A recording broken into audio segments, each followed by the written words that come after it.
on three principles. The first principle is the freedom of speech.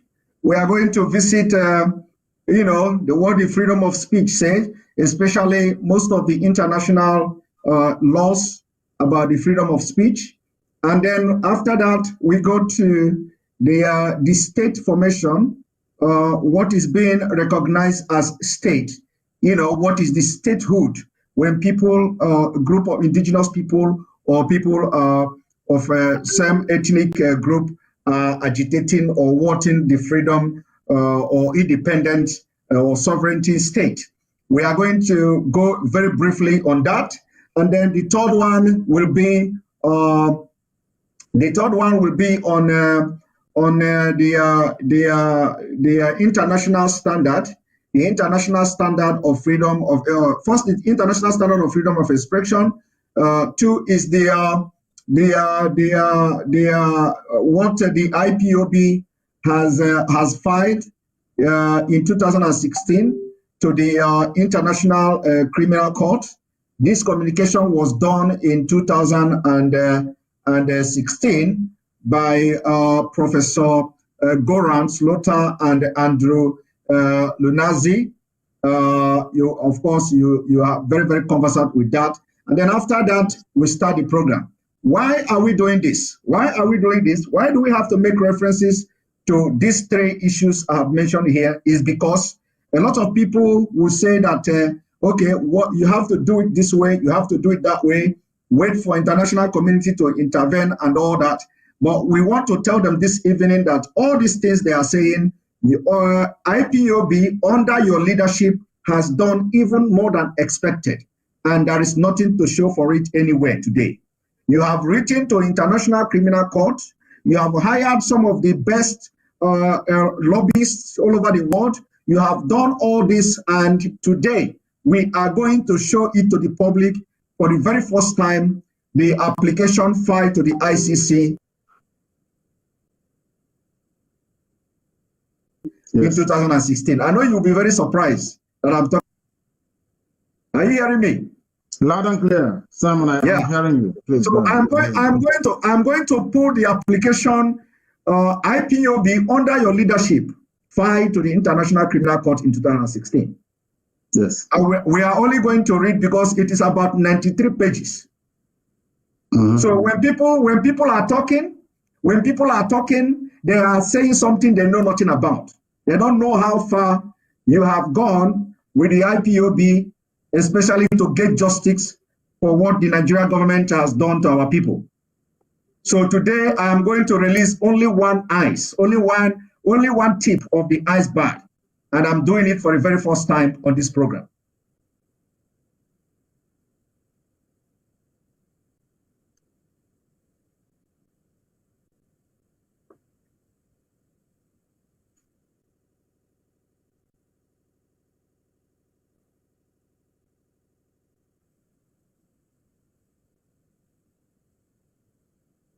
It's going to be on the screen very shortly, because this program is going to be completely different than what normal what we have been doing all this while. Is going to be completely different.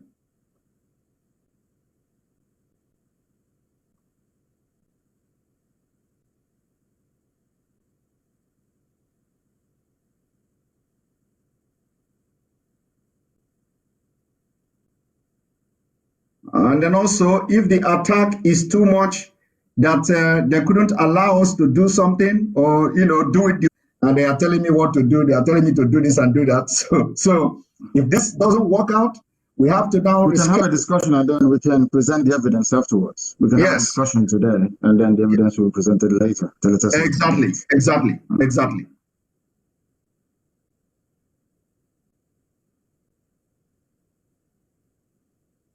Viewers and listeners for their patience. They've been patiently waiting, and I can see that the numbers are back up again to where it was before we were rudely interrupted. But we must proceed. We must proceed. Yes.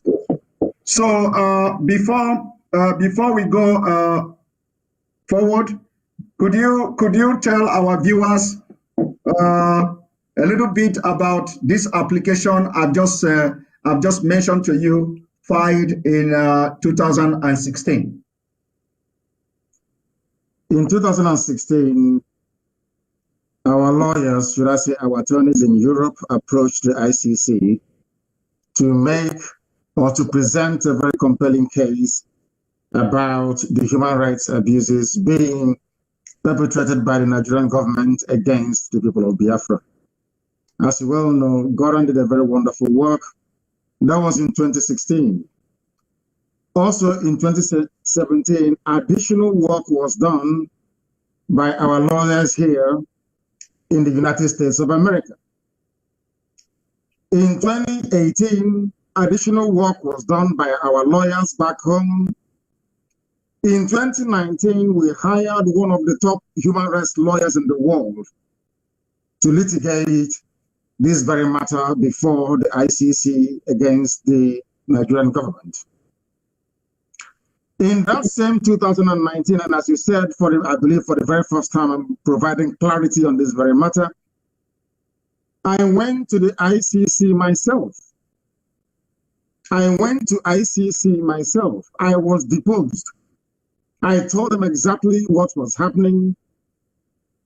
They said we shouldn't discuss it when we go outside, and we've been waiting. Since 2019, we're in 2021. And instead of doing something about the, should I say, the very relentless pursuit of the Biafran people, the Nigerian government has been emboldened, the zoo has been emboldened into killing our people, not just killing us. We have now arrived at a situation where our women are being abducted and raped in the north because ICC failed to do something for how many years now? 2016, 2017, 2018, 2019. We hired people in The Hague on a permanent basis, paying them tons of money to be collecting all this evidence against the Nigerian government for the sole purpose of bringing this matter before the ICC, at least for them to investigate. But due to the overwhelming political pressure on them, they have not been able to do anything about it. The only reason why they issued some kind of statement a few weeks ago, or should I say a couple of months ago, was because of the NSAS protest. If not, they would have mentioned it. I am in the United States of America, where we've hired a very top lobbying firm at Washington, D.C. at huge expense, I must tell you. You also know about the submissions we made to the United Nations. Angela Calamar's report, everyone has read it. We went there, IPOB, she mentioned IPOB and Biafra. You can see that report on human rights abuses in the zoo. I have been to Geneva. I sat down with United Nations officials in Geneva. I have been to the EU. Most of I have been to the House of Lords to make a presentation before Baroness Cox. I have been to Capitol Hill here in the United States of America, in Washington, to present our case. So where else do you want us to take our cases to before something is done about it? These are the things that people don't understand. Most of the contracts, most of the work we are doing, you cannot see them. You cannot write about them or talk about them. If not for this very program, I won't be discussing this. But it's about time our people realize that we are doing all we can to present all this catalog of abuse and degradation before the conscience of the international community. But unfortunately, Britain is working for Nigeria. There is what I call a climate of neocolonialism still prevalent in Nigeria, and they still see Nigeria as a contraption they created. They still see Nigeria as a place they can come to Biafra and take our oil and gas without paying for it. Therefore, anything that can sustain the false unity of Nigeria is what they are going to encourage. They see Biafra agitation as an antithesis to that very plan which they have, which is to keep this contraption together for them to have unfettered and unrestricted access to our resources. And that is what has been happening. But unfortunately, our people are not intelligent enough to understand it. Every year we spend money. We have somebody in The Hague right now collecting all the evidence, the rape cases, everything, all the murders, all the unprovoked attacks and invasions, everything. But for ICC to call up that very case is another problem. When I say that Biafra is going to be the last miracle on earth, we don't quite understand what I mean by that. Biafrans don't know the number of people and forces against them. They don't understand it. Those of us at the cold face of this struggle, deep inside it, we know who our enemies are, and they are numerous. But I am very, very confident of victory, because the God we serve is the one that made this very universe, and his words must prevail. And on that very promise, we anchor our hope, we rest all that we are doing to restore Biafra. And we know that in the end that Biafra will come. We have a lot of enemies, you know. We've not done anything to them. It's Biafrans that built America. We built this very country that I'm in today. Biafrans built the United States of America. The majority of all the hard-working free men and women they took from the western coast of Africa, they shipped them to the USA. They are the ones that made this country great. So they see something in us that we cannot see. They know we are very productive. They know we are hardworking. But above all, Britain knows that we are blessed. It is that blessing from God that Britain doesn't want to see rise up in Africa. And that is why they're using very primitive Fulani people to try to suppress us. You saw yesterday that Britain, BBC was advertising army positions, asking you, even telling you what you can get the forms to join the Nigerian army. And I know that BBC functions on tax, or should I say license fee payers money in the UK. They don't accept any advert. So how come BBC Pidgin in Nigeria is advertising for people to join the army of Nigeria for free? Because they are, of course, agents of neocolonialism. They're working for Britain. They want Nigerian army ranks to swell up so they can suppress any measure of uprising against the very decaying, crumbling, damnable zoological republic. What our people need to realize is this. What we go through on a daily basis to ensure that our cases are heard all over the world is immense, everywhere, especially here in the USA. But if the world continues to turn a blind eye and they continue to kill, to rape, to murder, to slaughter people, to take our land, they expect us to put our hands and do nothing? The answer is no, of course. We must fight because we have our backs now against the wall, and that's what we're doing. Thank you very much. Thank you very much, Ohamadike, one of Biafra.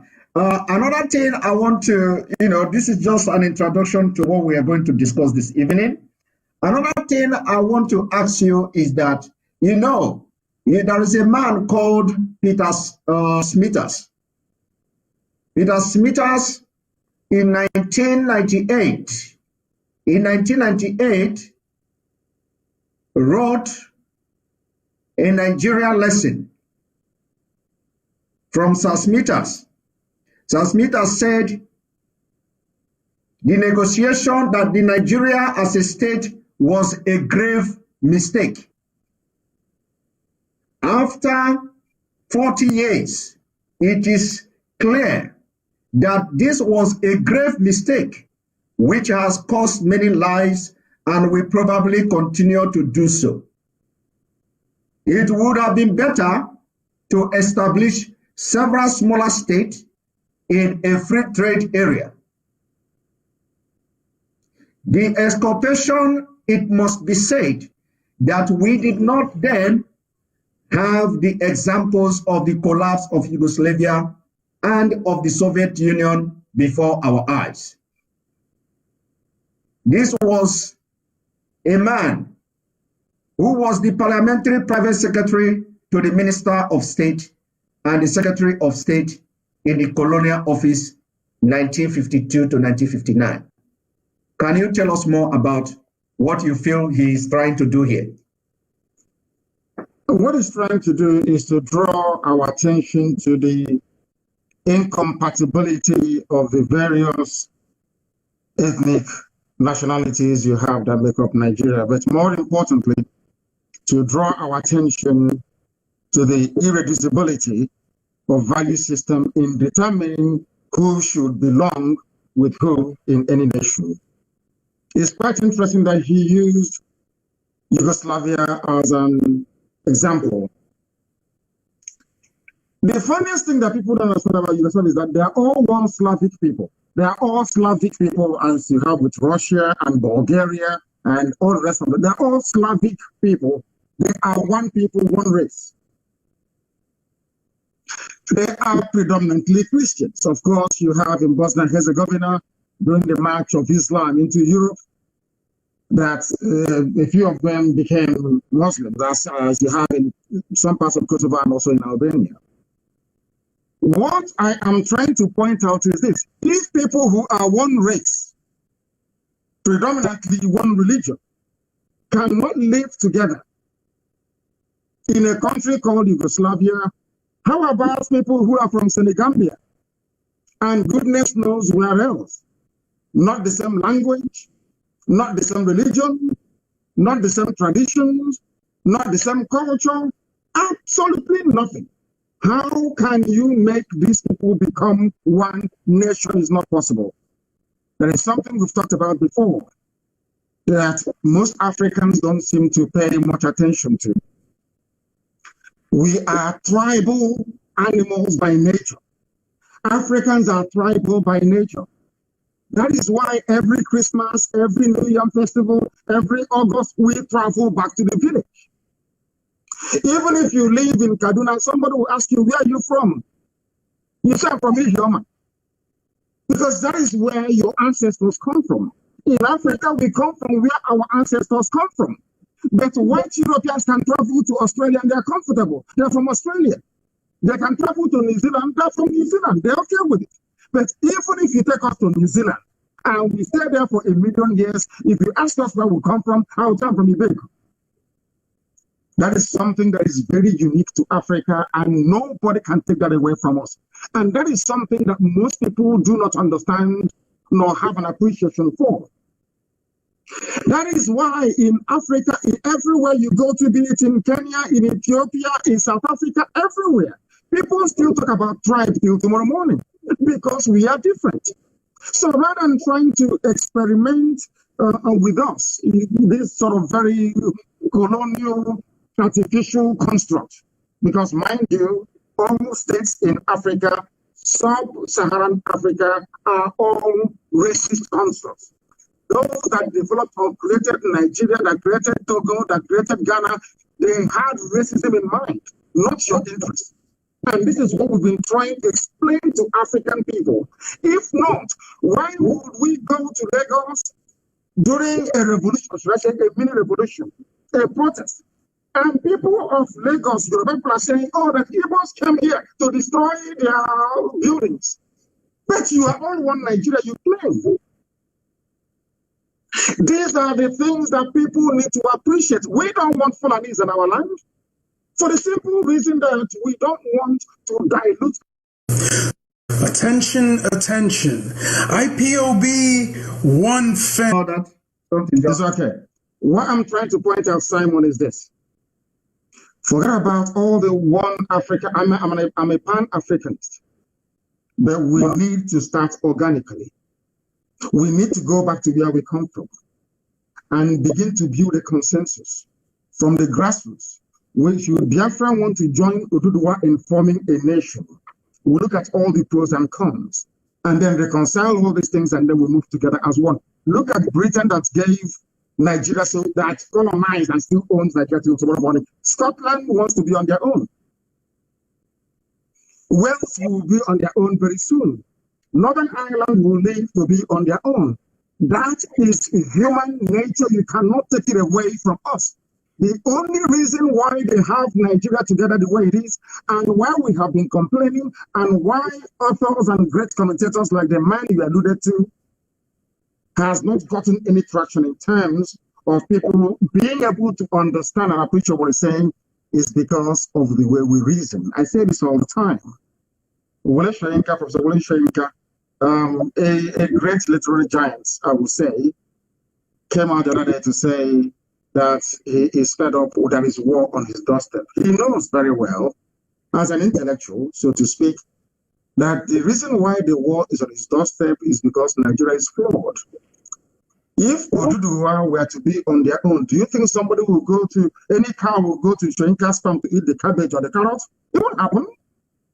These are things that we need to understand, that first and foremost, we are tribal animals because life as we know it started in Africa.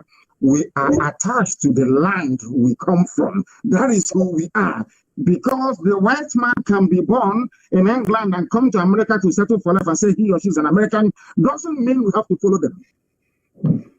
Thank you. Thank you, Onyendu. Now let us now go from the fundamental in the sense that, you know, when people are hearing that we are agitating for Biafra, we want Biafra, some of them in the West, we say the political elite are not shouting Biafra, that they are only those who are in diaspora, you know, like civilized ones, are the ones shouting for Biafra. And this fact, a lot of people don't know. When you look at it, you find out that 99% of people in Biafra are shouting Biafra. 99% of Biafrans in Nigeria are shouting for Biafra. Only 1%, not even up to 1% of this so-called elite. These are the politicians that have been benefited from Nigeria. Now, I want us to look at how will disintegrated Nigeria favor the region before we come into the crisis and the lives that have been lost as a result of trying to keep one Nigeria. Can you tell us, how do you think that a disintegrated Nigeria will favor the Fulani themselves, the Hausa themselves, the Middle Belt, the Oduduwas, the Biafrans, and any other nation that will want to come out of Nigeria? Explain to us. Let us hear. Before I came on this your fantastic program today, I read a very brilliant piece, or should I say a comment by somebody. The person said that Nigeria is the only place he knows where yesterday is better than today. Ask yourself, at which point in Nigeria's history did they record the highest level of human development? It was when they were on their own, when they were semi-autonomous regions. So there is an already made example there for people to reference, should they wish to do so. It was when this unitary mindset came into existence that things started to fall apart. So if when you were on your own, the North was doing very well, or the West was doing very well, Obama had the fastest growing economy in the world at nearly 48% every year. Awolowo did his magic in the West. Now tell me, you have a simple example. When people were, should I say, semi-autonomous, or should I say autonomous, so to speak, they were doing very well. Now you are together in one Nigeria. Everything is falling apart to the extent that people are coming from Mali, from Senegambia, from Niger, from Chad, in your backyard, raping and killing you. It's a no-brainer. It's simple common sense. As I said before, that is who we are. Because once you allow an element of stress, an infusion of competition, you get the best out of the people. Right now, we do not have that. Right now, there is no competition. Right now, this thing about one Nigeria, unity is stifling the creative potentials in us, all of us. Yoruba is not doing well. Biafra is not doing well. Middle Belt is not doing well. The North is not doing well. Nobody is doing well. Then you ask yourself, all these glorious reference to our past, what period was it? The only period was between 1960 to 1965. And then you had regions. Who can argue with that? So the more you separate, the more you look inwards, the more you look at yourself, the more you become self-reliant, the more you...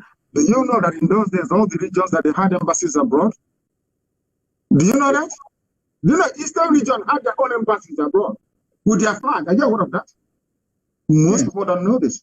And that was the time that Nigeria witnessed a semblance of growth in terms of human development. Now you have a very, should I say, disgraceful contraption called One Nigeria. And everybody is struggling. Cows are making your lives a misery. If you don't know that going back to autonomy is the best way forward, then there is something wrong with that person. Onyendu, thank you very much. Just because you know everything we do in Biafra, we stand by the truth. We do everything with evidence and fact. Just to back up what you have just said, I told you about 93 pages of application filed to the ICC. Barely few years of formation of IPOB, because this was in 2016. Barely 2 years. The foundation of Nigeria were shaken by the formation of IPOB and the activity of the IPOB in Nigeria. So on that ground, this application was filed in 2016 January. So I am bringing it to the screen now for people to see. For those who are asking, this is number one. The application has been filed 2016, 2017, 2018, 2019, and this is 2021. And there is nothing to show for it. And there is a place I'm going. I'm going somewhere with this statement I'm making now, which we are going to discuss, later on in this program. Now, when you read the introduction here, it says, one, this communication is hereby filed to the Office of the Prosecutor, the OTP of the International Criminal Court, the ICC, pursuant to Article 15 of the Rome Statute, by Professor Goran Slaughter and Andrew, on behalf of the indigenous people of Biafra, a movement dedicated to self-determination of a former republic of Biafra in southeastern Nigeria, as well as on behalf of 17 individual citizens of Nigeria, the victims collectively, with the IPOB, the petitioner. Two, the petitioner submit that, based on the information set out herein, there is reason to believe that crimes against humanity within the jurisdiction of the ICC, in particular, murder, unlawful imprisonment, torture, enforcement, disappearance, other inhuman acts, and persecution have been committed in the context of politically and ethnically motivated state violence against primarily IPOB members and the Igbo people of southeastern Nigeria. Due to the absence of domestic criminal proceedings, with respect to those potentially bearing the greatest responsibility for these crimes, in particular, but not limited to Nigeria current President Muhammadu Buhari, and that was then, and in the light of the gravity of the act committed. Now, this is 93 pages, 93 good pages. The list can go on and go on, factual evidences, citations, references, up to 93 good pages. And of course, like you said in the beginning, that you do not want to discuss this thing because a lot have been done and people are not aware of it. So just to let the public understand, what the IPOB have done all this while, when people go on social media to say IPOB under leadership of Mazi Nnamdi Kanu is doing this or they are not doing that, so this is just one evidence of it, that as far back as 2016, you have started taking actions which are necessary, lawful and legal actions against the Nigeria terrorist state. But up to now, nothing is happening.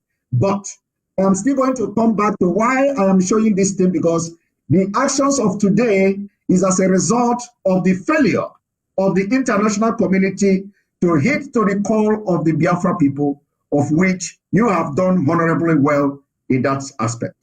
So this is just a side comment on what you have said before. Now, going to what you just said about how Nigeria, how it will benefit the other region and the component that makes up Nigeria, how it will benefit them when Nigeria is disintegrated. And you made mention of what you read that Nigeria of yesterday, that yesterday is better than today. And that is very awkward fact. You know, very, very awkward fact that every president that comes to Nigeria, the last one will always be better than the new one. It's not only in the economic sector and all that. But the second question or the third question I want to ask you is this. Now, looking at what is happening now, a lot of people don't understand what is going on in Nigeria. A lot of people still believe of course, they still believe somehow in Nigeria. You know, they believe that the political structure of Nigeria is the major problem. And we, people following you, have a different view and a different opinion to this. And I think this is where the interest is clashing. Anybody that is shouting for Nigeria today believe that the problem is in the political structure.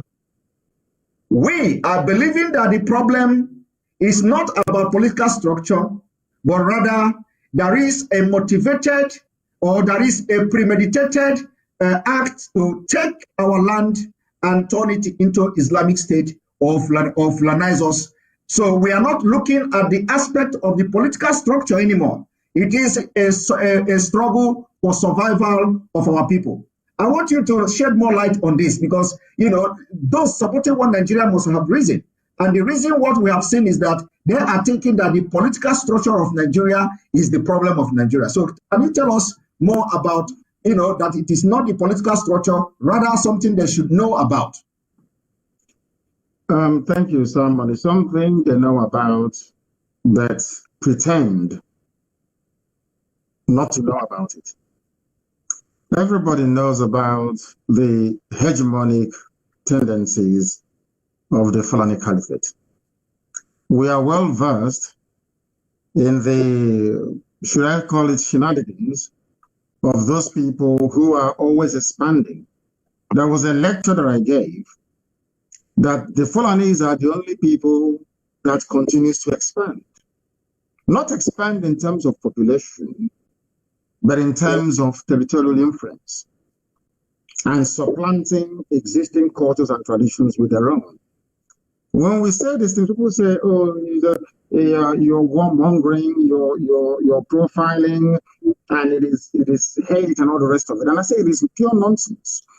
Look at the history of the Hausa people. Those of you that want one Nigeria, look at what is happening today in Kanu, Borno, the place we call Borno State. Look at the fate of those of them in the Middle Belt. Look at the fate of those of them, our brothers and sisters in Yoruba land, Yoruba. Even the Caliphate left their footprints there many, many years ago in Kwara State. Many years ago, they overran Nupe people of Niger State. Many years ago, some of you don't know this. They forcibly tried to convert the Atta of Igala to Islam. These things are there in our history books. They are everywhere. If one Nigeria means that our land should be surrendered to people from Senegambia, then death is a better option because it's not going to happen. We are the Biafran people, and within that Biafra, it contains a very unique race in the world called the Igbo race. They are very difficult, don't get me wrong, but they are very unique. Very, very unique. I don't think anybody is more stubborn than we are. I don't think anybody is more generous than we are. I do not believe that any race on this earth is more affluent in terms of natural blessing than we are. Anybody thinking they can use the guise of one Nigeria to take the land of our ancestors, that person is dreaming. Them and their cohorts, they are dreaming. And I will tell you why they're dreaming. They have tried before, over 300 years ago, to take that very land. They failed. Islam made it to the sea across West Africa. Islam made it to the Atlantic Ocean. The only place that Islam did not succeed in penetrating is the East. And when they came for that very jihad, we had no army at all. God Almighty in heaven, they fought for us. All their armies died. That thing they tried in Kwara State and succeeded, they tried it in Lower Benue, in Idoma and Igere lands, and they failed. All their armies died. The few that survived, they trekked back to Zaria from whence they came. I must warn anybody. All of these people agitating or saying, oh, we want one Nigeria, you are setting up yourselves to fail. You are as foolish as Hausa peasants. Hausa peasants did the same thing you're doing. Oh, allow them, give them land, give them cattle. By the time they woke up, all their kings were dead. Hausa kingdoms became Fulani Emirates. Where you have Hausa governors, you have Fulani governors. Telling you we are Hausa Fulani, we are Hausa Fulani. And I keep asking myself, why is it that people don't see all these things? Is it because, of course, that is why we call them a zoo, because they are very foolish. Without apologies to anyone. Because if you are not foolish, history is there for you to reference.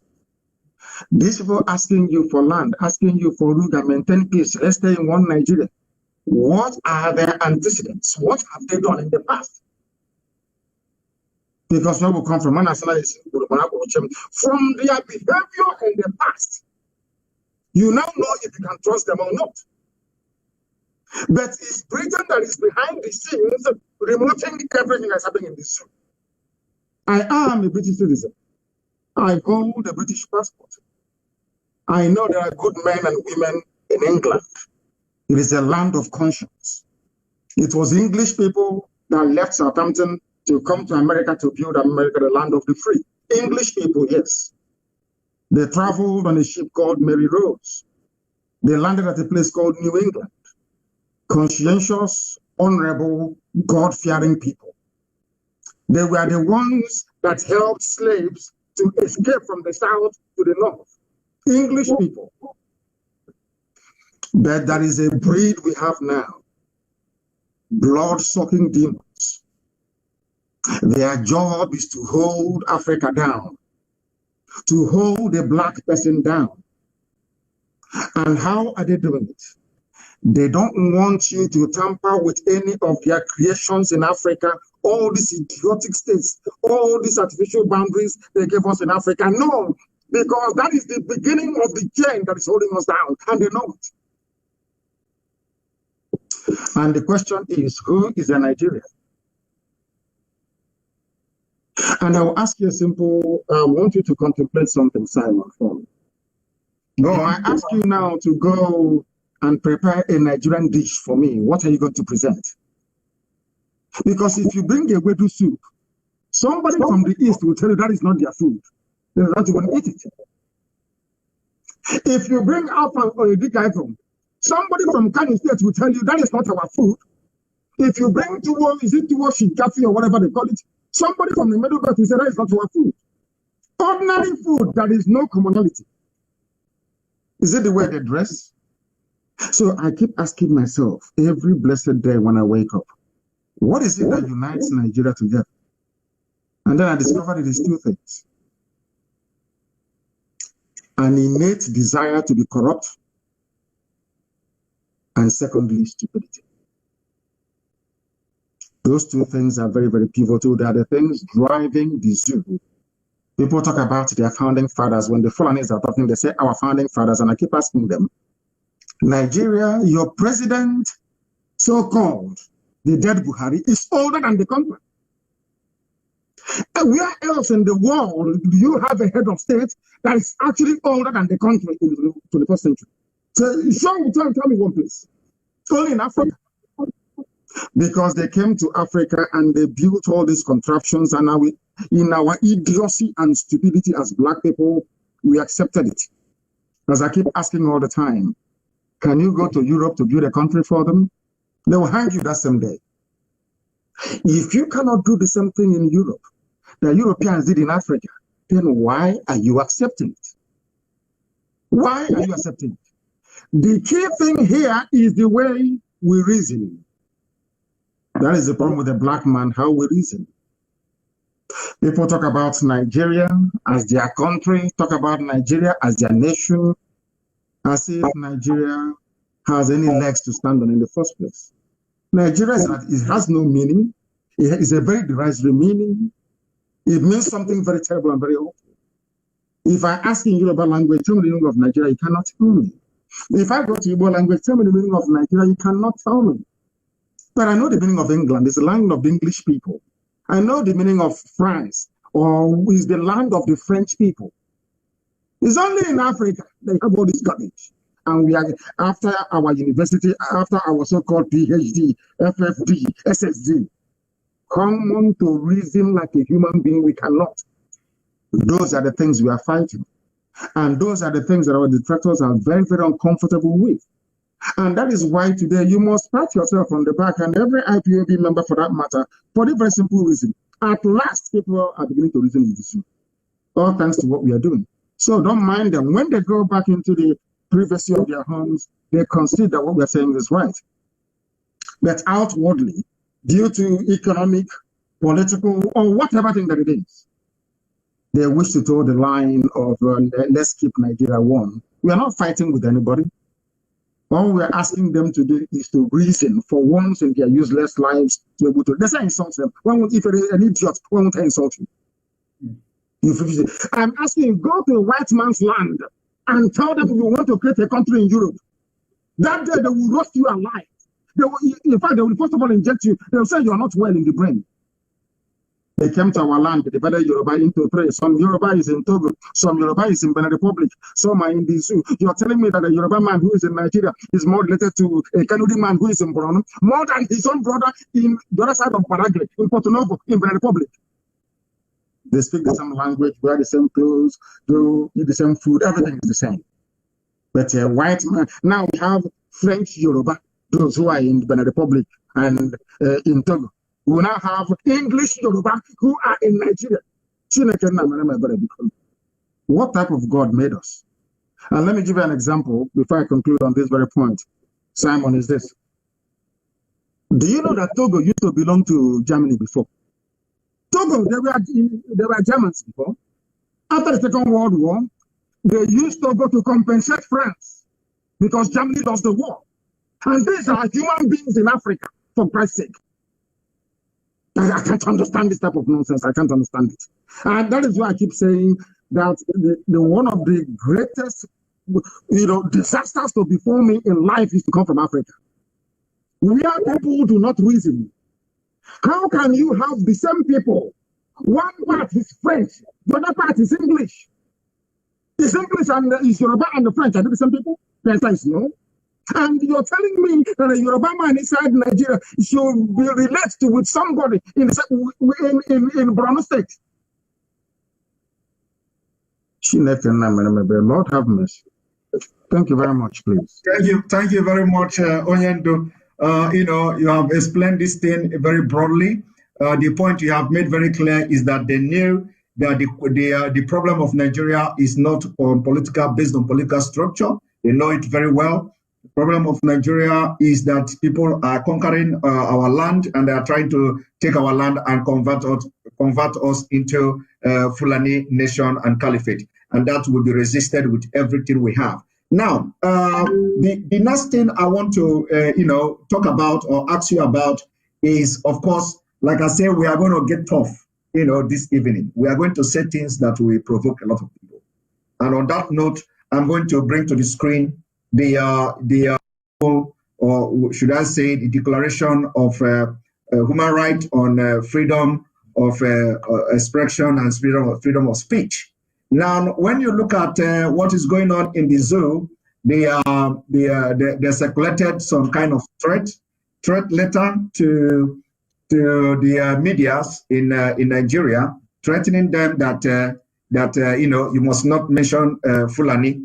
When the Fulani have attacked and killed people, you must not mention them. So I'm going to read just, very briefly, a couple of these international laws. Like here, you see the Universal Declaration of Human Rights, Article 19. Everyone has the right to freedom of opinion and expression. This right includes freedom to hold opinions without interference and to seek receive, and impart information and ideas through any media and regardless of frontiers. Now, the same, another international covenant on human political rights, Article 19, everyone shall have right to hold opinion without interference. Everyone shall have the right to freedom of expression. The right shall include freedom to seek, receive, and impart information and ideas of all kinds, regardless of frontiers, either orally or written, or in print and in form of art, or through any other media of his choice. The exercise of the right provided for in paragraph 3 of this article carries with its special duties and responsibilities. It may therefore be subject to certain restriction, but this shall only be such as are provided by law and are necessary. For respect of right or reputations of others, of national security or of public order or of public health or morals. Now, in this particular B, when the state becomes the sponsor of terrorism, of course, there is always exceptional clauses. Now, the African Charter on Human Rights and People's Rights, Article 9, every individual shall have the right to receive information. Every individual shall have the right to express and disseminate his opinion within the law. The resolution 169 on repealing criminal defamation law in Africa by the African Commission on Human Rights and People's Rights, 24 December 2010, underlined that criminal defamation laws constitute a serious interference with freedom of expression and impede on the role of the media as a watchdog, preventing journalists and media practitioners to practice their profession without fear and in good faith. Automatically, this failed in the Zoo Republic of Nigeria, commending state parties to the African Charter parties that do not have or have completely repelled insult and criminal defamation laws. Call on state parties to repeal criminal defamation. Of course, this is directly talking to Nigeria. Now, while I'm reading this, let us go to the European Convention as well, of Protection of Human Rights and Fundamental Rights. If something is saying everyone has the right of freedom of expression, this right shall include freedom to hold opinions and receive and impart information and ideas without interference and all that. Then the American Convention of Human Rights, Article 13, is saying the same thing. I don't need to go further. The Asian Human Rights is saying the same thing. Now, I am not going to ask you a question from this, what I have just read now. I am not, it is not to ask you a question, but rather it is about what we are going to discuss from here. Now, looking at the Nigeria state today, you see that when it comes to international law, we have what we call the state-sponsored terrorism. We have state actor, non-state actors. Now you have in Nigeria who have been internationally recognized by different nations, by many nations, as aiding, abetting, and supporting ethnic cleansing, supporting terrorism by their action, inaction, body language, policies, and name them. Now, it is now lies in the hand of the citizen of this country, when you have a state sponsoring terrorists against its citizen. It lies in the hand of the citizen to rise up and protect themselves. On this note, you set up the Eastern Security Network against the non-state actors. And we know that the state actors are also there, aiding and supporting the non-state actors. When we are talking about non-state actors, we are talking about the Fulani herdsmen terrorists, we are talking about the bandits, we are talking about whatever name you can name them, they are all the same thing. Now, how do we combat the state actors in the presence of what is going on in Nigeria now, that everybody knew that the state actors are very visible in the field? The Army General called T.Y. Danjuma said, Nigeria Army collude with bandits. You have to rise up, otherwise you will all be killed one by one. Do you want me to play the video so you can, recall your memory on it? I'm aware of what G.Y. Danjuma said. All right. And he said we should all go and buy guns as well. He said exactly. Go and buy guns to defend yourself. And not only him, almost everybody is advocating for everybody to buy gun. But that is not the point. What I'm trying to say is that when you have in a country where you have a state-sponsored terrorist, how do you now, make sure that your people are safe against a state-sponsored terrorism, like we see in Nigeria?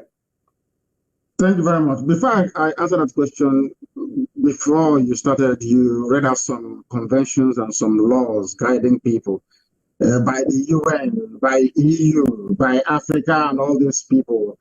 All these very fanciful, beautiful words. They are meant for human beings in Europe and in America, in Australia. That is where these things work. It was not designed for animals in Africa, where people do not reason very well, where people do not think very well. You have a country called Nigeria that domesticated into its laws the rights of indigenous people. Africa Charter on Human Rights that gives you, Simon, the right to agitate for Tokonese Republic if you want. It is in the laws of Nigeria. You go to the court in Nigeria, a judge will be looking at this convention that is actually a law domesticated into law, and he will charge you or she will charge you with terrorism. People don't understand the mess that we're in. In a short while, I will answer your question. But until people realize that what we've been saying from day one is correct, their lives won't be any better. Before you go further, Amadike, before you go further in addressing that, you just made a point now about the self-determination. So let me also bring in the self-determination and read it a little bit for people who don't understand. Not for you, of course, but for people who don't understand. So they know it's Nigerian law. It's in the laws of Nigeria. When you do, they say you're a terrorist. You are being treasonable. But it's in their law. Nigerian law says you can agitate for anything you like. It's there in their laws. Please go ahead. Now, apart from that, Nigeria being signatory to all these international laws, of course, it automatically becomes also they are compelled to respect that law. Here you have the right of a people to self-determination is a cardinal principle in modern international law and commonly regarded as a jus cogens rules. Now, these jus cogens rules we are going to go into now to tell you what actually, as you can see it, a peremptory norms is a fundamental principle of international law that is accepted by the international community of states as a norms from which no derogation is permitted. And when you look at this particular law or the treaty, I would say it is binding as such on the United Nations as authoritative interpretation of the Charter's norm. It states that people, based on respect for the principle of equal right and fair equity of opportunity, have the right to freely choose their sovereignty and international political status with no interference. Now, everybody knows why United Nations was formed in the first place in 1945. It is to maintain peace. Peace, amongst nation and state. Now, before going into commenting on this, how do United Nations comes in? It is us that have to now educate them about their own laws. That the reason United Nations was formed is to maintain peace. Now, how do you maintain this peace in Nigeria? In Nigeria, in Sahel region, in West Africa, considering the status, considering the situation at the moment, what are you think that the United Nations should do to maintain peace in this region? Because that is exactly what they set them up after the World War. Yes, what they're going to do to maintain peace is to allow people that want to go via their own UN supervised referendum or referenda, which is the plural of referendum, to allow people to determine where they wish to belong to. We are in a world today where you can no longer shackle people to a dogma that is outdated. We live in a world where you can no longer compel people to do something against their will. That is called slavery. I do not see the reason why some people will still attempt to justify, the clamping down or the demonization of freedom fighters in Africa. One thing you must bear in mind is this. There is a grand conspiracy going on. This is something that Africans must understand. You know the issue of CFA in West Africa, the French franc. France uses euros. But in Africa, the parts of Africa they control, they use French francs. The money that these people use, the currency, the paper currency itself, they mint it in Paris somewhere, and they bring it to Africa. France is a country that I love very much. They supported Biafra, as a matter of fact. I care about them. The problem in Africa, unfortunately, are we Africans. You don't expect these people to come down to solve anything for you. It's for you to solve it yourself. I remember I went to a very influential diplomat's office in Brussels at the EU. I went to his office and we presented our case about how they're killing us and everything, and that we are peaceful and everything. The man said, any day you people are serious, we will know. Do you understand the meaning of this? Any day you are serious, we will know. How can somebody come to your backyard, rape your mother, kill your sister? You're going to UN to go and complain to them. UN will say you're stupid. Don't you know what to do? It's only by repelling these demonic forces that the world cannot come in and say what is happening. If there is no war in Nigeria, UN will not talk. If there is no war in Nigeria, CNN will not cover it. If there is no war in Nigeria, there will be no emergency debate at the House of Commons. Never. At a time in your life, you have to say enough is enough. What we are asking for is defined in law, and the law protects it. It's called jus cogens, which means in Latin, nobody can deviate from this. Nobody can. It is a fundamental right to agitate for your freedom. It's your fundamental right to do what IPOB is doing. No court, nobody can derogate from it. That is international law, which the zoo signed up to. But we are there every day deceiving ourselves. Let's go to court. We caught terrorists in our. What's their crime? Oh, they belong to IPOB. And you have a journalist, a Yoruba journalist that went to university condoning such evil. We are in Africa. We are conscientious, or people who should be conscientious condone evil because of one consideration or the other. And I give it to white. Sometimes I say they say I am promoting white supremacy. No, I'm not. I am just being very factual. That is one thing that white people have that we Africans do not have.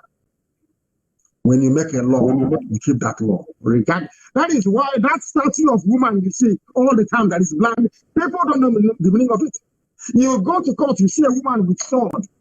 On the left hand is maybe Holy Bible, I don't know, or Holy Quran. And you see that they covered her eyes. Go and check every law court.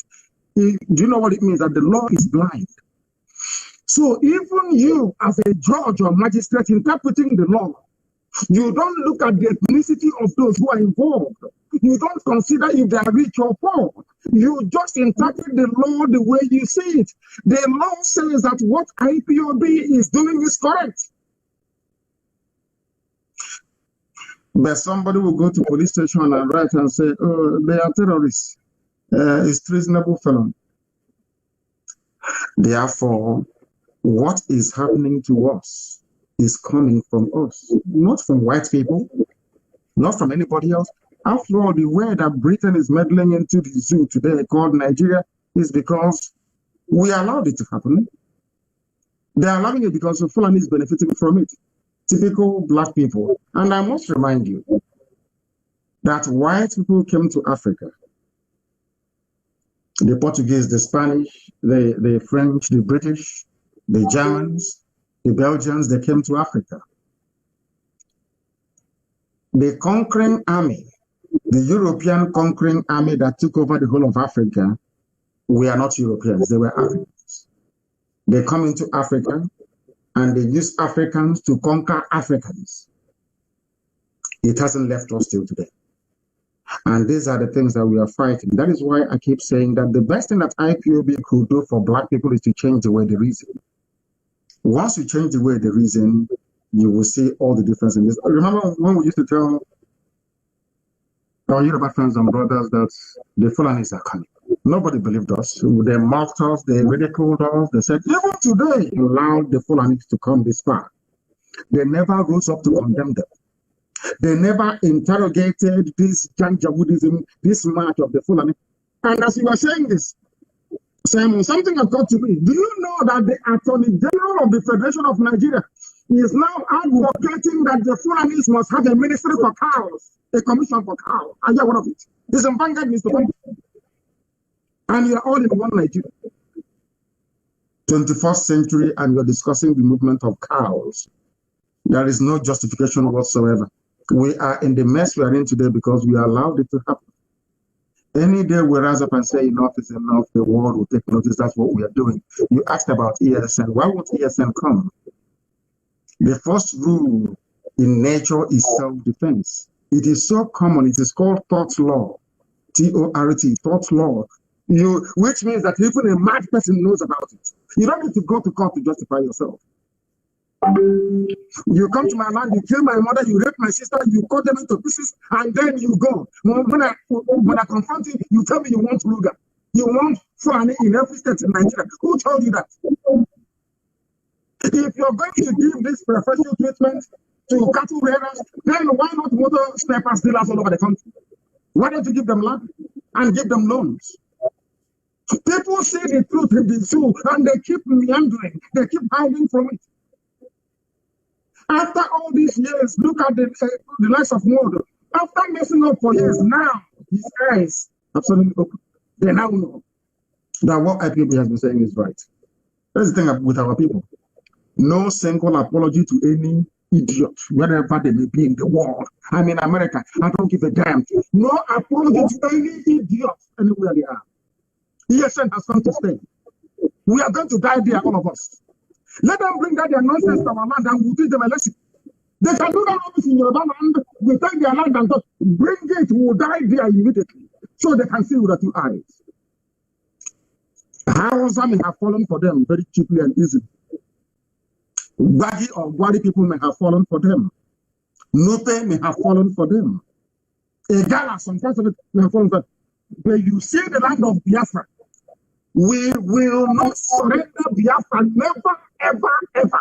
There will be no Ruga, no cattle movement of any sort, none whatsoever.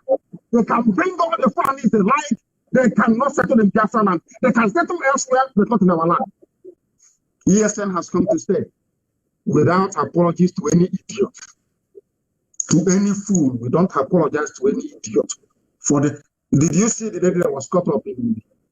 They raped her and they cut her into pieces. Did you see it? Did you see our mothers being raped in Enugu? It's all over the place. They came to him, but they massacred our people. All we did was to cry, to write on Facebook. Oh, please sign here. We want to petition the House of Commons. They kill us until we sign here. After signing, what happened? Our cases are there everywhere in the world. If you ask them, they say, no, we don't want Nigeria to break. No, we don't want. But America broke from British Empire. Canada is a free nation.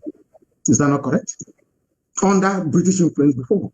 Now you're telling me to do the same thing that you did to make America great. You're saying that I'm not doing it because you're white and I'm black. God punish the idiot. God punish the bastard. I'm saying it openly. What you did in America to make America great, what you did in Australia to make Australia great, what the French people did, because I'm a black man, you're telling me I have to give my land to a bunch of reprobates from the Sahel to rear their cattle in my village because I'm a Nigerian. God punish the idiot. Oyendo, that is why we are backing every of your action and every of your decision. You know, we are going to make sure that we take a decisive measures and action, whether it is going to bring the international community or whether they will still write our story like we are writing their own story. It is something that we have to see. And because of what you just said now,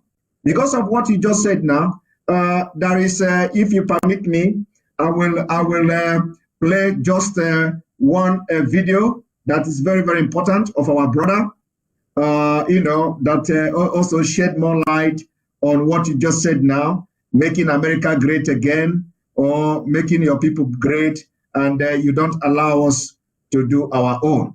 You know, that is something that we have to talk about often.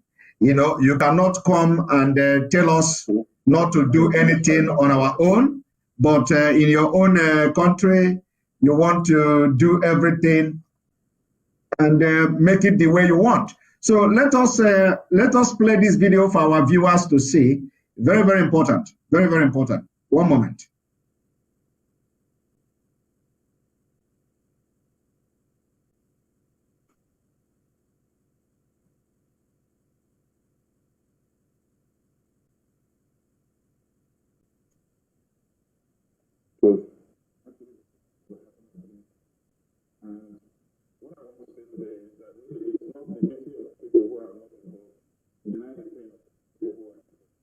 Oyendo, are you hearing this video? I'm loud and clear. Yes, I can hear you very well. I'm here.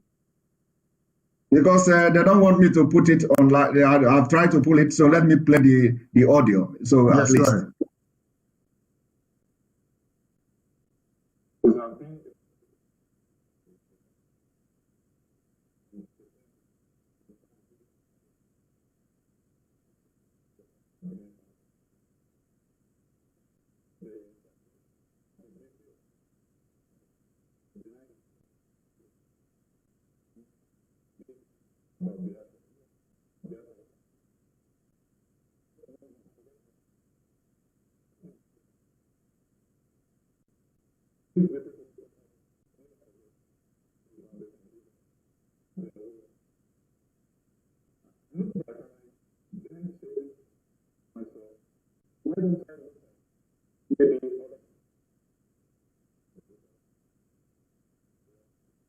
Sam, are you there? Can you hear me?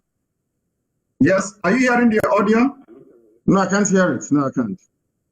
Oh, you can't hear it? Oh, no, my I cannot hear it. Maybe you can paraphrase it for me. Perhaps you can tell me what the audio is saying, or tell the listening public what the audio is saying. So the audio, of course, the audio is saying that, for those who are making commentary on Biafra, it is not, they are not in the position to, to tell Biafrans not to talk about Biafra. Yes. That especially the issue of the war and the experience and all that, they are not in the position to talk or to tell Biafrans not to talk about Biafra. Rather, it is the responsibility of Biafra people, either if they choose to forgive. That it is not, you are not in position as somebody in America, you are not in position, somebody in Europe, you are not in position, somebody elsewhere in Nigeria, you are not in position to come and say, do not talk about Biafra, because you are not at the receiving end. You did not, you did not participate or feel, the pain of Biafra. You are not a victim. So allow the victim of Biafra to talk. If they decide not to talk again, it is them that should decide not to talk about it, not somebody who did not feel the pain or who did not fall a victim of the killings by the terrorist government of Nigeria to come to say, okay, let us forget about this Biafra, let us try to heal and move forward. That's what the person is trying to say. I think the video I'm going to post it later on. I'm going to post the video later on, and then so now let us go to the next question. You know that Nigeria has been killing people, Biafra people, since 1940 something. Yes. Since 1940 up till 2021. Yes. And if we begin to count, apart from the over 5 million people that died between 1967 to 1970, after that, every killings that happened in northern Nigeria, the Biafra people has always been target. Yes. A lot of people are telling us now that, Biafra, you are endangering the life of the people. You are endangering the life of the people. So, and when they are saying this, endangering the life of the people, we don't understand. What do they mean by endangering the life of the people when actually the life of every person in Nigeria is already in danger? So can you tell us, how do you explain to them how endangered are the life of people in Nigeria? Not even talk about Biafra now. One Nigeria is what is endangering your life. If you stay in one Nigeria, you will die. It's a very simple fact. Why are people dying today? Is it not because of one Nigeria? Let's say miraculously they had agreed to what our great leader, our eternal leader Juku said in 1967 and opted for a confederacy or a confederation.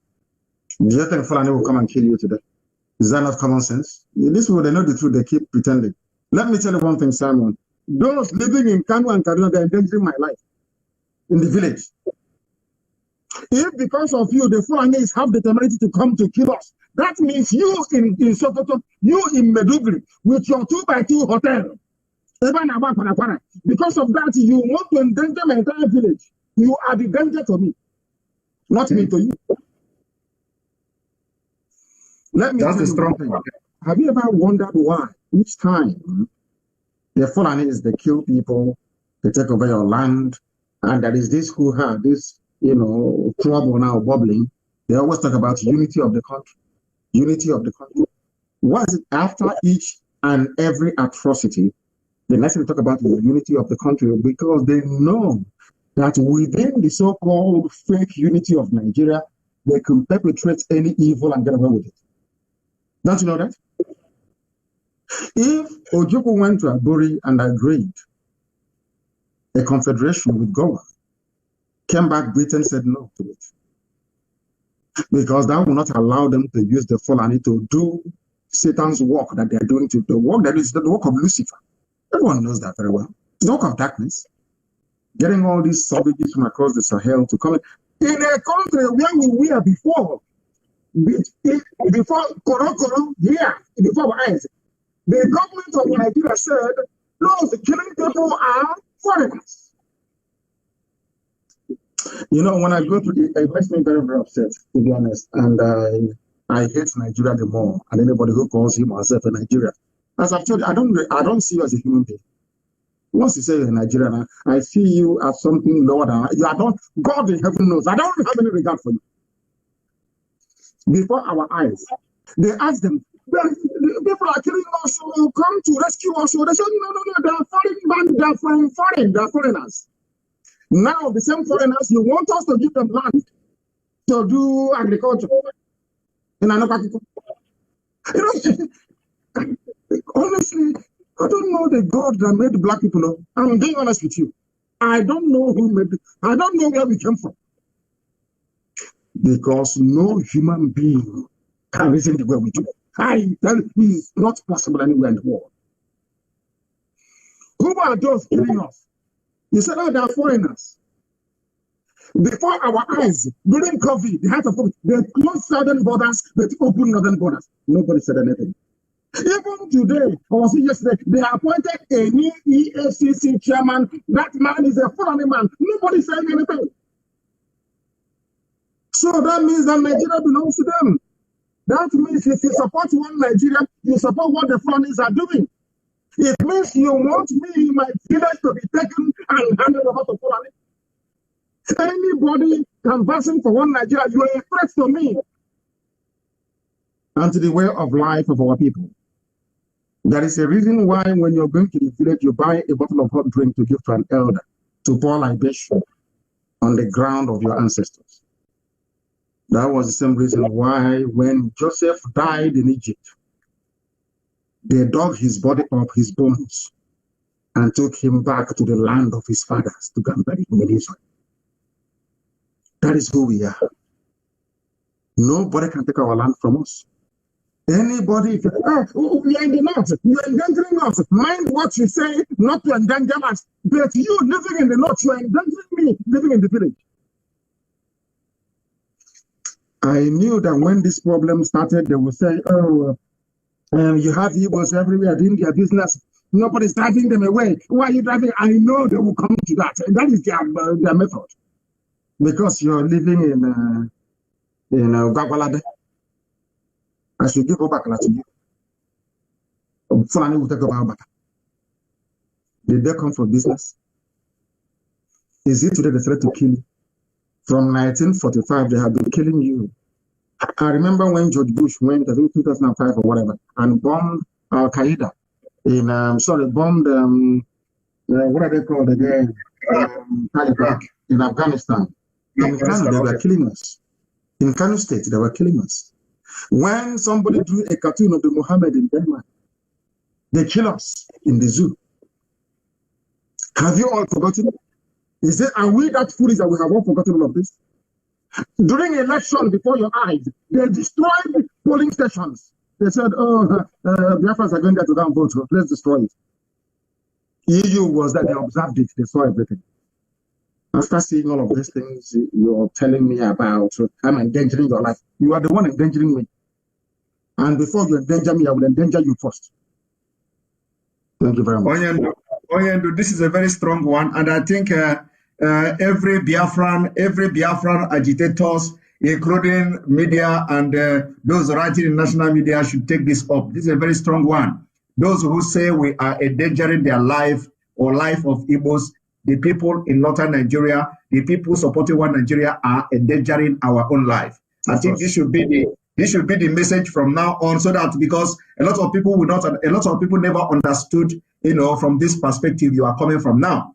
Because when you continue to push for one Nigeria, you continue to endanger the life of others, especially those who do not want to be part of Nigeria. And those people who do not want to be part of Nigeria are much in number than those who want to stay in Nigeria, which is just 1% of, if not up to 1% of them.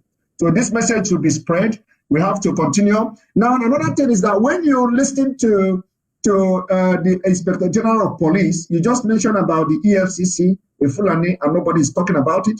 When you look at the Inspector General of Police declaring what they call a POF, whatever, they have all these fine names they give to their operation and all that. He came to declare one operation of or what he called it, that they are going to, deploy people to northern Nigeria where the trouble zone and all that. And you know that the people going there are our own people from the south. And you know that he have just 3 months left. And in this 3 months, we know that this 3 months is going to be the most deadliest 3 months in Nigeria. Now they are sending our men and women to the northern part of Nigeria where Boko Haram and bandits are on rampage. And the idea is to go and slaughter them there. Because the thing that the military could not do is not somebody that went to police training that will go and quench the fire. Now, what do you have, even though we have been advising our people to quit? I don't know whether you have watched that video. One thing the man mentioned in that video that interests me, I apologize to our viewers because this thing is not allowing me to play even any video. I've tried to play video. It is not working. So the The thing this IG of police mentioned is that he after making a speech, he said something in Arabic or in Hausa language or something like Allah something something something. So I don't know what he said, but that thing he said interests me. I do not know why he is addressing Nigerians in English language. He ended up concluding it with Hausa and Arabic prayer, mentioning Allah. First of all, a lot of people will not pay attention to that, but it means a lot. As a state person, in a public office, addressing people, agency who are supposed to be serving in a secular state, it is not just a sacrilege, but something that should worry everybody, that a police IG addressing the police people, all of a sudden, at the end of the speech, he ended up speaking Arabic and mentioning Allah. Even a president, even though the one parading himself as a president cannot do it, because it is completely against the constitution of Nigeria, if there is anything like that. So what do you have to advise our people? Even though we have they don't give a damn. Nigeria belongs to them. With the help of the British, belongs to them. Are you telling me that BBC hasn't seen what has been going on? Can't BBC do a documentary on Fulani killer headsmen to bring out all the facts? They know what is happening. They know Nigeria. If you don't know that Nigeria belongs to the Fulani, to the Janjaweed, then you're mistaken. The only thing that is still worrying me is how the Hausa peasants, even after all these years, have not grown any common sense to understand that they're being used. Nigeria belongs to them. They can do whatever they like. You've not seen them performing military drills in Hausa language, in their own native tongue. You have not seen the motto of the Nigerian army, that it is still the same banner that Ottoman Danfodio went into war with to take Gobert from the Hausa people. You don't know that? You have not seen Arabic on Nigerian army flag. I'm even surprised that we're not no longer even learning Arabic. I think the deposed emir of Kanu, Sanusi, went and took some money from Saudi Arabian government to introduce Arabic as a second language. So you people don't know the mess people don't know the mess they're in. You remember that time we used to say that the war is coming? They said we are warmongers, we are miscreants, we are touts. We have very beautiful names, and I love it. I'm the #1 miscreant anyway. All these names they keep calling us. The same words I used before is what Shoyinka is using today. They brought war to our doorstep. They told BBC. The work of BBC is to make sure that, regardless of how horrible the behavior of Fulani is to moderate it. That is why they can. What would you do if they speak Arabic? If they decide, after all, everybody in every major position is almost Arabic. Is Muslim, is Fulani. You've done nothing. They closed all the 7 ports in our land and only left 1 open. They closed 6, only 1 is open in Lagos. So when a Yoruba person wants to speak, they say, remember, if you talk too much, we'll move our seaport from Lagos to Warri. That one will close his mouth. That's the life. I mean, when you look, don't even go, you're being you're intellectualizing this whole discourse. They won't understand it. In a country with 7 seaports, 7. One, One, 2, Calabar, Warri, there is one again. You remember that place? I don't know, maybe you are too young. We had a dumped toxic waste when I was in secondary school. Some people in Italy brought in hazardous waste and dumped it there. That port is still existing. You cannot see one cargo ship there. Only in Lagos, and it's congested. You come in, that a ship will be waiting for his turn for her turn, because it's a ship, so it's a her, for her turn for nearly 6-7 months to offload. And you're telling me about one Nigeria. People are in one night. Why wouldn't they speak? Who is the head of customs? A retired military colonel, or is it major? He doesn't wear customs uniform as required by law. He doesn't wear it. The Fulani have messed everybody up. Everybody is useless in the zoo. I don't know. I think it was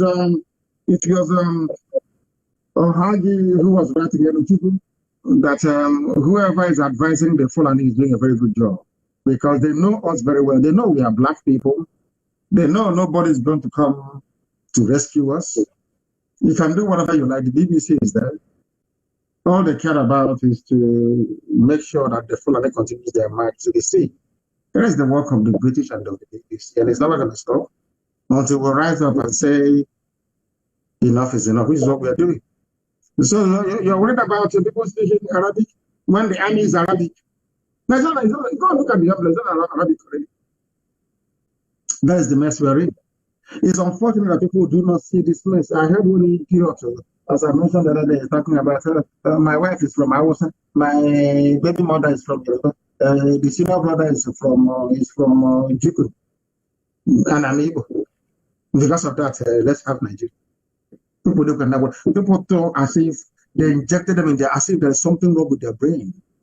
Haven't you seen that our dear sister Chimamanda? Because if you do good, we pardon you. If you mess up, you know, it's IPOB, we are too strong. We shred it to pieces. Today she has come back to her senses, saying she has what we are saying is correct. You may not like it because I am saying it. You may not like it because someone is saying it. You may not like it because family writers are writing about it. You may not like it because a person is saying it, but it is the truth. You can hide and run and speak all your grammar and all that. It is the truth. Fulani will kill you. They will take your land. They will take it. And the BBC will cover up for them. So you don't know. I feel sorry for the animals in the zoo. Zoological Republic.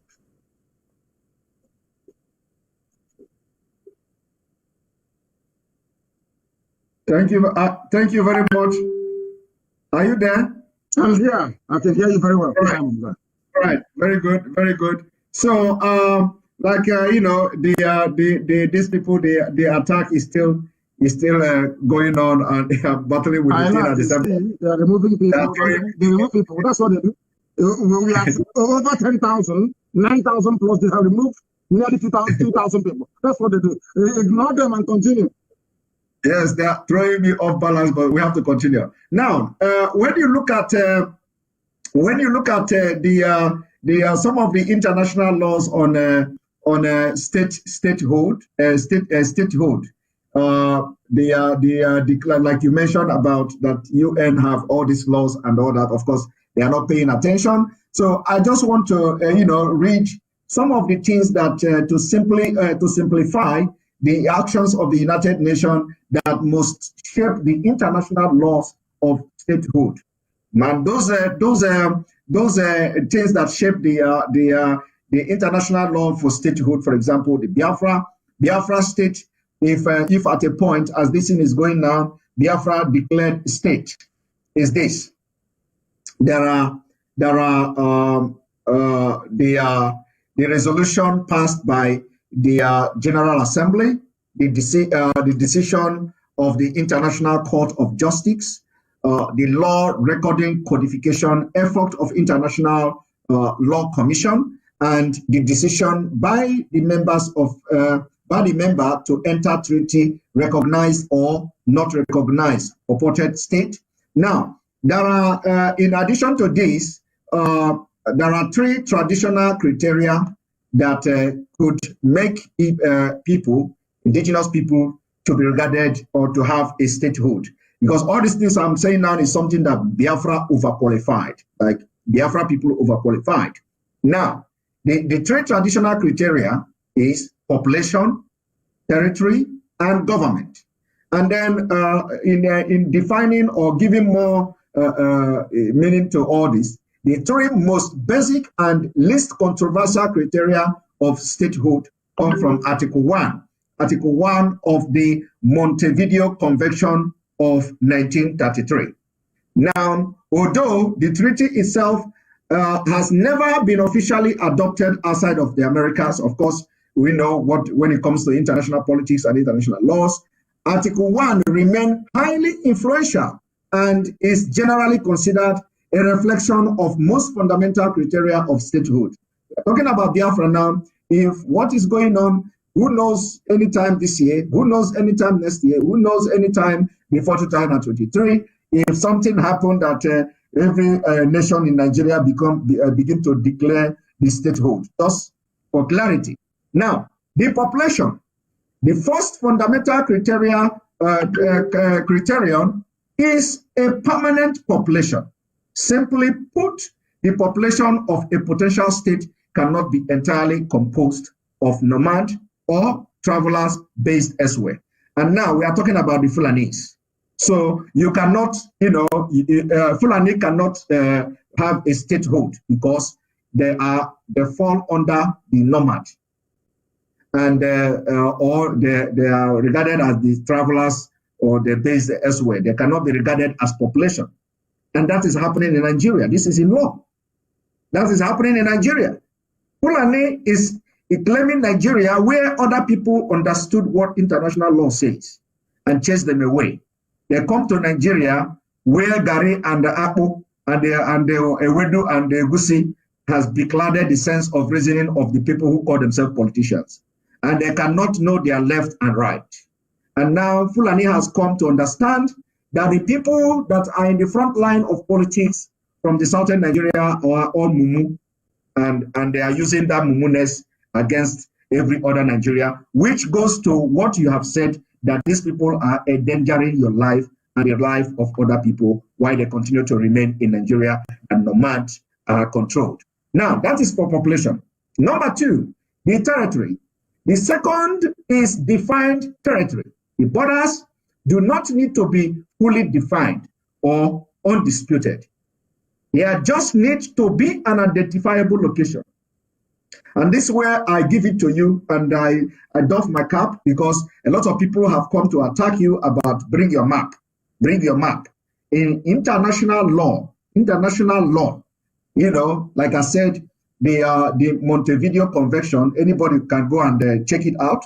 You have what is defined as territory. You don't need to have a map, before, as you are agitating for your freedom, you do not need to present your map to anybody.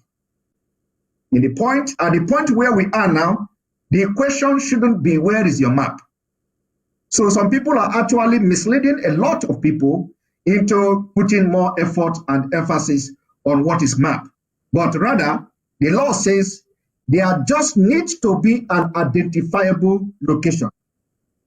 And you have done this in several of your broadcasts, mentioning where you think Biafra should start from and where it should end. That's exactly in conformity with what this law says. Then another thing is, number three is government. I'm not asking you a question, I'm just backing up with what you've said. The third is an effective independent government with the capacity to enter into relation with other states. This is the trickiest of the three elaborated. Of course, this you have also done very perfectly and excellently well. For those who are looking for what is, how the Biafra government is going to be and all that, you have actually set an example, you have actually set a pace, and actually form two parts in this Montevideo Convention, but essentially require states to have structured, legally independent administration that control at least some of its claimed territory and population. Some additional point to note are, a state does not have to have actual diplomatic relation. It could be under diplomatic boycott. It just needs to have capacity to have them. I believe, with what is going on now in Nigeria, we are going to come to this point of this Montevideo Convention. It may be invoked as time goes on, because when you anoba joso abaya jebe. So, and I believe that other part of Nigeria will also, without even knowing it, adopt this Montevideo Convention. Now, having said this, the Nigeria we see today, and the way the federal government of the Nigeria are backing terrorists openly, without even hiding it. They are backing the terrorists openly, supporting them, romancing with them, having meeting with them. And not only that they are supporting them, the Sultan of Sokoto, who they regard as the traditional ruler of Nigeria, he is the chairman of board of trustee of Mayete Allah. Of course. Mayete Allah has come publicly to take responsibility of the terrorist attack against southern Nigeria. Now, in addition to this, the person that is parading himself as a president in Nigeria is a board member of this terrorist group that have been ranked number 4 deadliest terrorist group in the world. People are not paying attention to this. And when they are killing people